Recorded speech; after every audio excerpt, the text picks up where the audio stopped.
ভাইজা, এটা ঠিক না, দয়া করে তুমি গাছ থেকে নামো। আমি তোমার বোন, আমি তোমাকে কতই না ভালো ভাবতাম আর ভালো মানুষ মনে করতাম, কিন্তু ভাইজা আমার একটা কথাও শুনল না এবং তার মনে যা ছিল সেই রাতে সে তার সবটুকুই আমার সাথে করে বসল। শেষ পর্যন্ত এটা কিভাবে হলো তা আমি তোমাদের এই গল্পেই বলবো। তার আগে বন্ধুরা, তোমরা যারা আমার গল্পগুলো শোনো তারা আমার চ্যানেলটিকে সাবস্ক্রাইব করো না। তাই আপনাদের কাছে রিকোয়েস্ট, প্লিজ চ্যানেলটিকে সাবস্ক্রাইব করে ভিডিওটিতে লাইক বাটন এ ক্লিক করে ভিডিওটি শেষ পর্যন্ত দেখুন। আমি ঢাকার বাসিন্দা, আমার নাম নেহা, আমার বয়স ১৯ বছর। লোকে বলে আমি দেখতে বেশ আকর্ষণীয়, আর সম্ভবত এজন্যই পাড়ার ছেলেরা প্রায়ই আমার সাথে নানা কথা বলতে চাই। আমার পরিবার খুব ছোট। আমি, আমার ছোট ভাই আর মা বাবা মারা গিয়েছিলেন যখন আমার বয়স মাত্র ৭ বছর। মা বাবার জায়গায় ব্যাংকে চাকরি পেয়ে গেলেন এবং তিনি আমাদের দুজনকে মানুষ করতে লাগলেন। এখন আমি আর আমার ভাই দুজনেই কলেজে যাই। আমার সাথে যে ঘটনাটি ঘটে সেটা ৩ মাস আগের কথা। সেই দিনটা ছিল সোমবার আর আমি কলেজে যাইনি। আমার ভাই আর মা যেমন প্রতিদিন নিজ নিজ কাজে চলে গেলেন, বাড়িতে একা ছিলাম আর কিছু করতে ইচ্ছে করছিল না। আমি তাই ইউটিউবে গল্প পড়তে শুরু করলাম, হয়তো মনের অশান্তি কিছুটা ভুলিয়ে নেবে।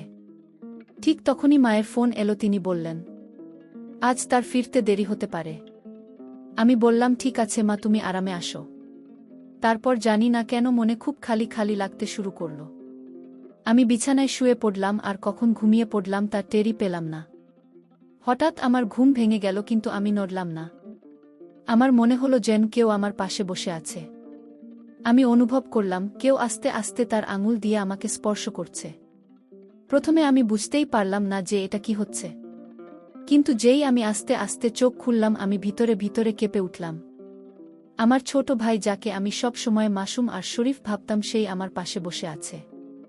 আমি বিশ্বাসই করতে পারছিলাম না যে সেটা করছে। আমার বুক খুব জোরে ধড়ফড় করতে লাগল আর আমি বুঝতে পারছিলাম না যে আমি কি করব। কিছু বলার সাহসই জোগাড় করতে পারলাম না।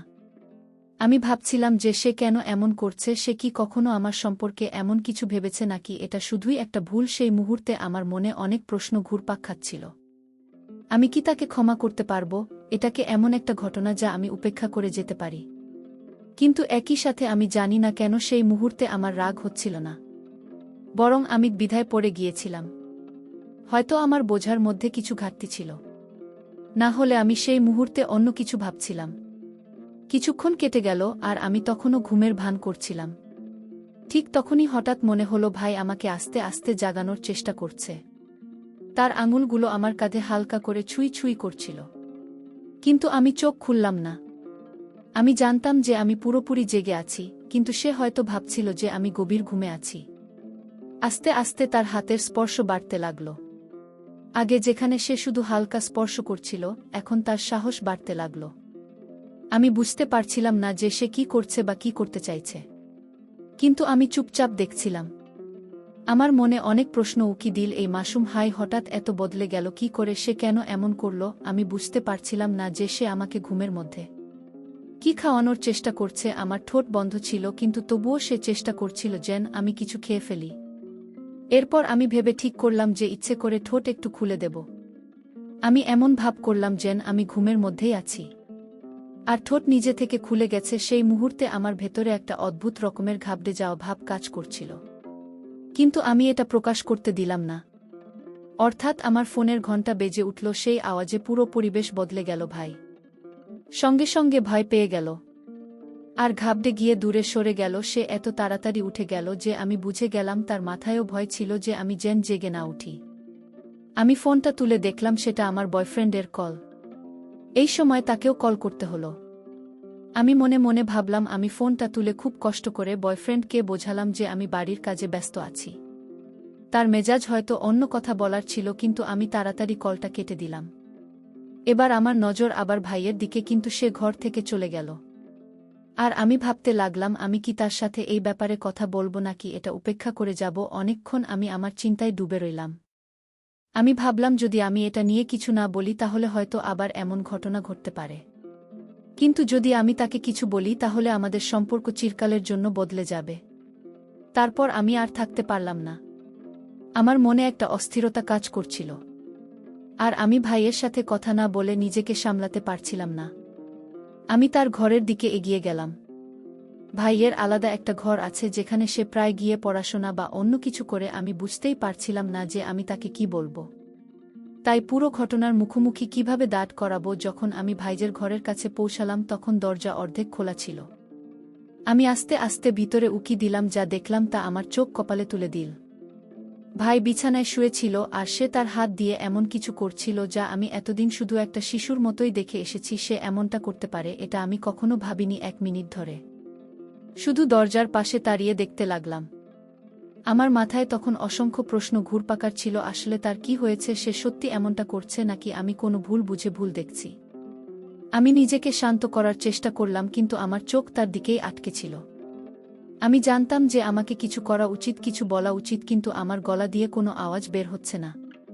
আমি যে ভাইকে এতদিন মাসুম ভেবে এসেছি সে আজ আমার সামনে একদম অন্য রূপে হাজির। তাকে এই অবস্থায় দেখে আমার মনে হলো হয়তো সে ছোটবেলা থেকেই এমন কিছু দেখেছে বা অনুভব করেছে যা নিয়ে আমি কখনো ভাবিনি।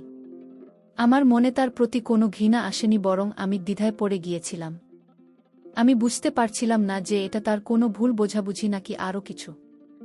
আমি আস্তে আস্তে দরজা থেকে সরে যাওয়ার সিদ্ধান্ত নিলাম। আমি জানতাম যে যদি আমি তাকে এই অবস্থায় টোকাই তাহলে আমাদের মধ্যে কি হবে। আমি মনে মনে ভাবতে লাগলাম যদি সে আমার সাথে কিছু ভুল করে ফেলে ঠিক তখনই সে আমাকে দেখে ফেল। আর যে ঘটনায় আমি ভয় পাচ্ছিলাম সেটাই ঘটে গেল। ভাই আমাকে দেখে আর স্থির থাকতে পারল না। আর সে আমার কাছে এসে সেই কাজই করল যে সে হয়তো কতদিন ধরে করতে চাইছিল। কিন্তু আমি ভাইকে বাধা করতে পারলাম না। সে এমনভাবেই উঠে এসে আমাকে সেই কাজের সাথে জড়িয়ে দিল। আমিও সেই কাজটার আসল রহস্য বুঝে তাকে বাধা দিলাম না। ভাই এরপর আমাকে বলল, আপু আমি অনেক দিন যাবৎ তোকে দেখে এই কাজটা করি। কতদিন ধরে তোকে এই ভিইপি কাজটা শেখাতে চাই, কিন্তু পারি না। মা সব সময় তোকে আর আমাকে নজরে রাখতেন, তাই এতদিন পাইনি। তবে আজ সময় সুযোগ দুটোই পেয়েছি। চল মজা করে কাজটা করি ভাই। এসব কথা বলছিল আর গাছে ওঠার জন্য ছটফট করছিল। খেজুর গাছ উঠতে হলে আগে একটু রস তো টেস্ট করতেই হবে, তারপরে না হয় গাছে ওঠা যাবে। কথাগুলো বলছে ভাই ভাই রস টেস্ট করে বলল, আপু একটু দারুণ টেস্টি রস, আমি আর পারছি না, এখনই গাছে উঠব। পাপু তুই গাছে ওঠার জন্য আমাকে হেল্প কর প্লিজ। ভাইয়ের এসব কথাবার্তার আকুতি মিনতি শুনে আমি আর নিজেকে ঠিক রাখতে পারলাম না।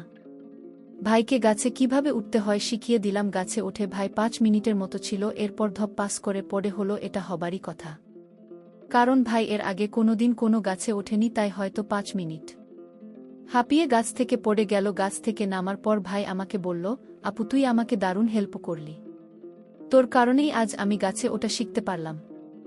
আপু তোর কাছে একটা রিকোয়েস্ট প্লিজ, যতদিন তোর বিয়ে না হয় তুই ততদিন আমাকে গাছে উঠিয়ে গাছের ফলমূল পাড়া শেখাবে।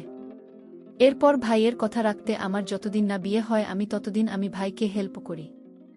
বন্ধুরা আজকের গল্পটি এই পর্যন্ত। গল্পটি তোমাদের কেমন লাগলো কমেন্ট করে অবশ্যই জানাবে। আমি তোমাদের সেই প্রিয় বন্ধুকে দেখা হবে আগামী ভিডিওতে। ধন্যবাদ।